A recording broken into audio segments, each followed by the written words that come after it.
Ayatollah Khamenei, the supreme leader of Iran and all-around evil terrorist scumbag whose tentacles reached around the world into the rear ends of puppet groups like Hezbollah and Hamas, and who recently slaughtered thousands of his own people for protesting his demonic regime, was killed in a series of missile strikes by the United States and Israel. Ironic, since he loved reciting the mantras death to America and death to Israel more than he loved reciting the Shahada.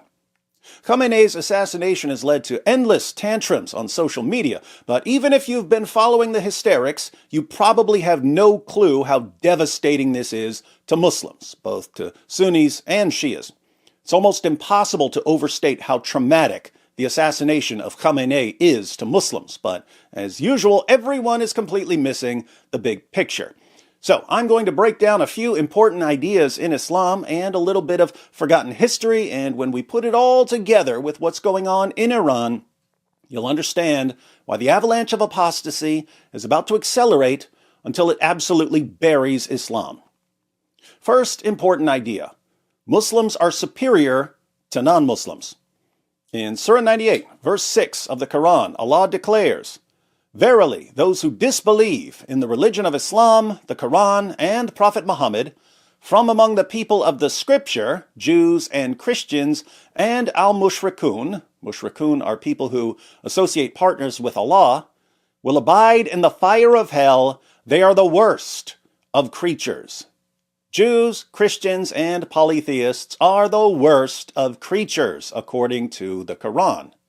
What about Muslims? In Surah 3, verse 110, Allah says to Muslims, "You are the best of peoples ever raised up for mankind." So, Muslims are the best of peoples, non-Muslims are the worst of creatures. Second important idea. It's built into Islamic thinking that when Muslims win a battle, it's because Allah is on their side. When they lose a battle, it's because Allah is punishing them for some sort of disobedience. The first major Muslim battle with the Meccans was the Battle of Badr. Muslims won, and Muhammad proclaimed, "You see, this is the proof that Islam is true." Surah 3, verses 12 to 13.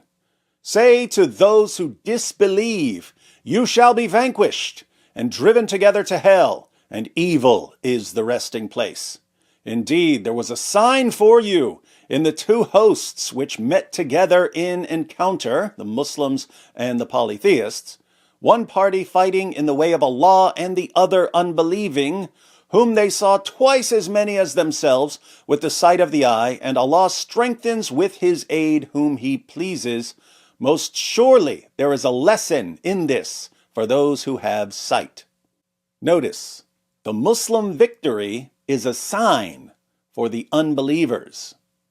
The next Muslim battle with the Meccans was the Battle of Uhud, which Muslims lost. And Muhammad proclaimed, "You see, this isn't because Islam isn't true, it's because Allah is punishing us for something we did."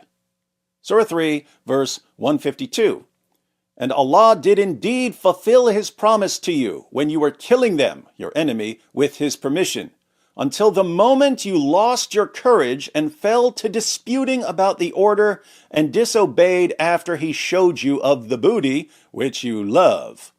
Among you are some that desire this world and some that desire the hereafter.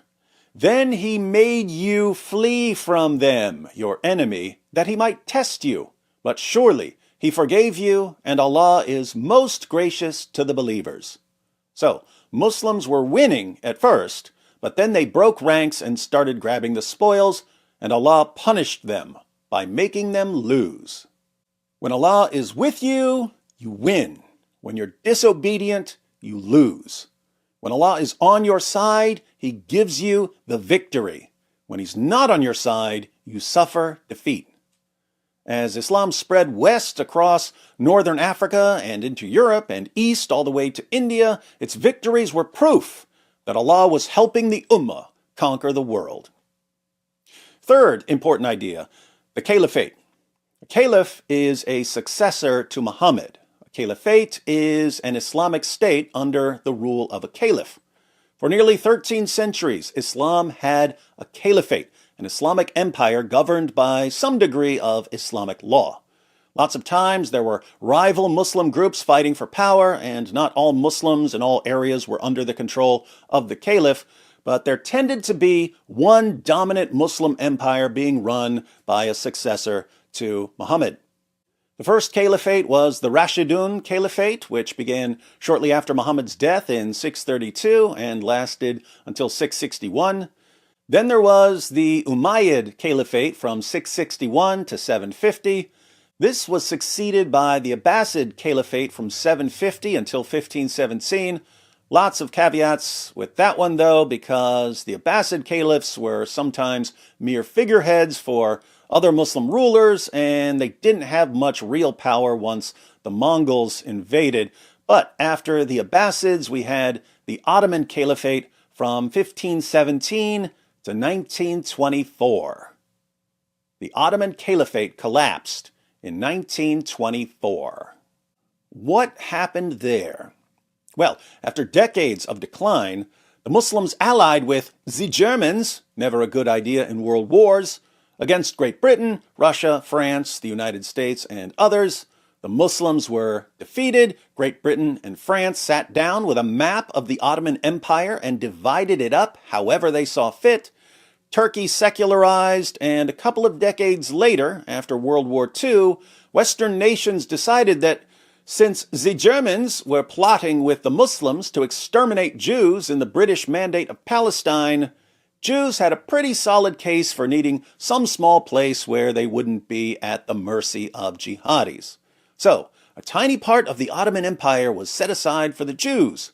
The surrounding Muslim nations were enraged about Jews getting a strip of land that had previously been conquered by Muslims, so they attacked. And these surrounding Muslim nations, much like the Ottoman Empire, lost. This time, they were defeated by an army of Jews. Multiple Muslim nations were defeated by Jews. How did all of this affect Muslims psychologically? Let's just say they didn't take it too well. Think about those three ideas I mentioned earlier. Muslims are superior to non-Muslims, and yet Muslims in the 20th century were defeated over and over again by inferior non-Muslims. When Muslims win a battle, it's proof that God is on their side. And yet, in the 20th century, Christians, Jews, and other non-Muslims were winning the battles and the wars. For 13 centuries, Muslims had a caliphate, and yet, in the 20th century, they lost their caliphate, and there was nothing they could do about it. Caliphates had collapsed before, but prior to the 20th century, when a caliphate collapsed, it was immediately or eventually replaced by another caliphate. There was just a leadership change from one Muslim group to another Muslim group. But when the Ottoman Caliphate collapsed, it wasn't replaced by another caliphate. It was defeated and divided up by non-Muslims. There have been efforts to revive the caliphate, but you can't put Humpty Dumpty back together again. Hence, in the minds of many people in the Muslim world, Islam lost. Islam was defeated. So, Muslim nations started modernizing and westernizing.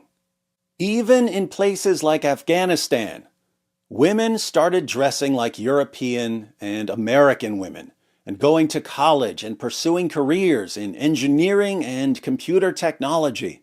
Islam had lost, the West had won. If you can't beat 'em, join 'em. Time to be more like the West and less like 7th century Arabia. But certain Islamic revivalist movements soon came up with an alternative explanation for why Muslims were losing. The alternative explanation was that non-Muslims weren't defeating Muslims because the Islamic ideas were false and outdated. No. Non-Muslims were defeating Muslims because Allah was punishing Muslims for disobedience and for not imposing Islamic law forcefully enough, and for having corrupt leaders, and for tolerating heresy. Allah was punishing the Ummah for disobedience. Now, if Muslims were losing because Allah was punishing them for disobedience, What was the solution? All Muslims had to do was become obedient and impose Islamic law and have devout leaders and crush heresy. And if they did, Allah would restore his favor and bless them to continue conquering the world and subjugating non-Muslims. In Sunni Islam, this view gave rise to the Muslim Brotherhood and similar movements, ultimately culminating in ISIS. And in Shia Islam, this view led to the Iranian Revolution. In Iran, Shia clerics seized control of the government so that they could run the nation according to Islamic law. They crushed disobedience. They beat people and imprisoned people and killed people, all to win back Allah's favor and restore his blessing. They've been doing that for almost 5 decades now. How are things looking for the hypothesis that Muslims are only losing because of disobedience and that by being more devout and forcefully imposing Islamic law, the tides would turn and Muslims would start winning again? How's it looking for that hypothesis? Not looking good. The United States and Israel just took out the leader of the entire Shia movement. Ayatollah Khamenei was Allah's agent for cracking down on disobedience and heresy. And look at what just happened to him. Shia clerics have been running Iran for nearly 5 decades, and they just keep getting weaker. Their obedience hasn't restored Allah's blessing. Their obedience hasn't helped them win at all. They're still losing, and it seems like they're on their way out. In other words, their hypothesis that Muslims were losing because of disobedience and that obedience would help them start winning again has been massively, massively disconfirmed.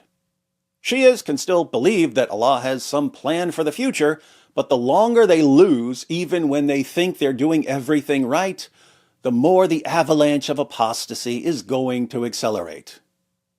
But that's Shias. What about Sunnis?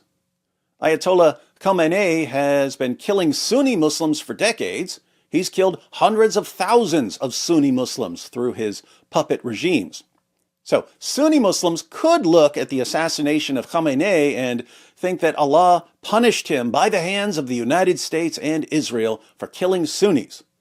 And there are Sunni Muslims who are celebrating the death of Khamenei, but for the most part, Sunnis are losing their minds online and throwing tantrums about the United States and Israel, and a surprising number of Sunnis are calling for unity with Shias, in spite of the fact that Sunnis and Shias have been killing each other since the 7th century.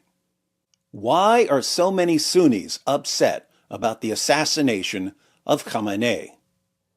Well, think about it. Khamenei has been killing tons of Sunnis. There are around 1.7 billion Sunnis in the world, and they couldn't stop Khamenei because they're too weak. Who could stop Khamenei? The United States and Israel. From a Sunni perspective, who should crush the Shia regime? Sunnis. But they couldn't. Who's actually crushing the Shia regime? Non-Muslims, both outside and inside Iran. Keep in mind, even though there are Christians and atheists and Jews and Muslims and so on in the United States, Muslims tend to think of the United States as Christian.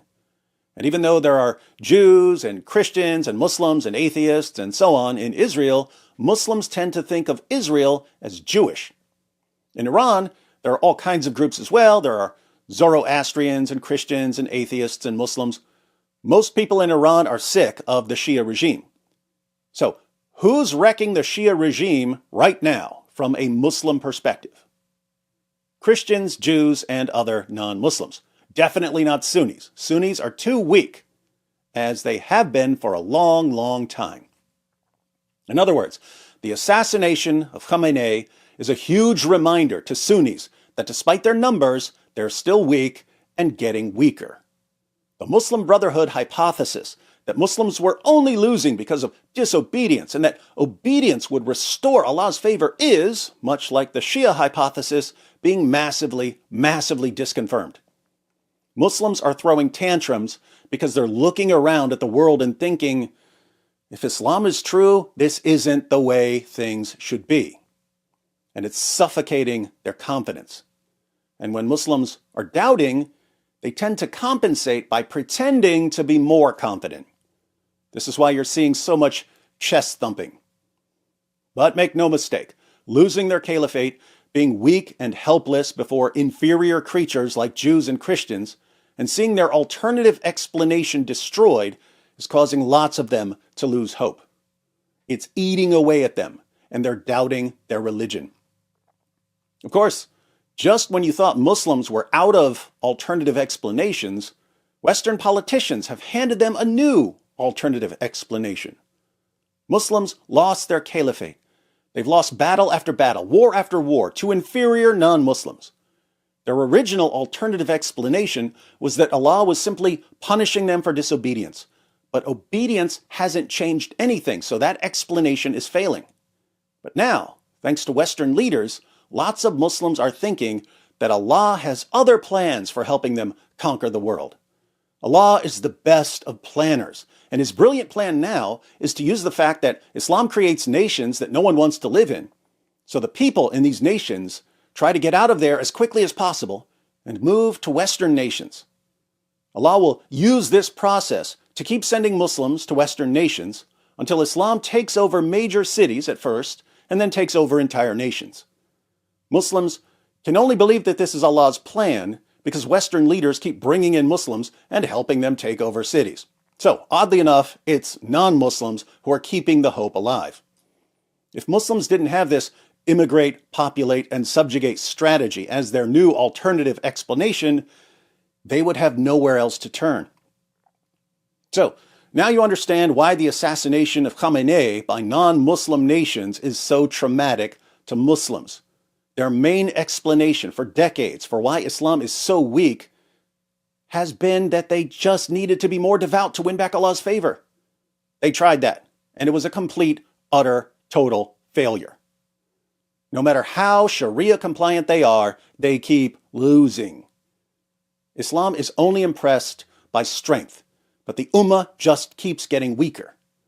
Many Muslims will keep hoping that Allah has some other plan, but other Muslims will lose all confidence in the claims of Islam. Avalanche of apostasy accelerating in...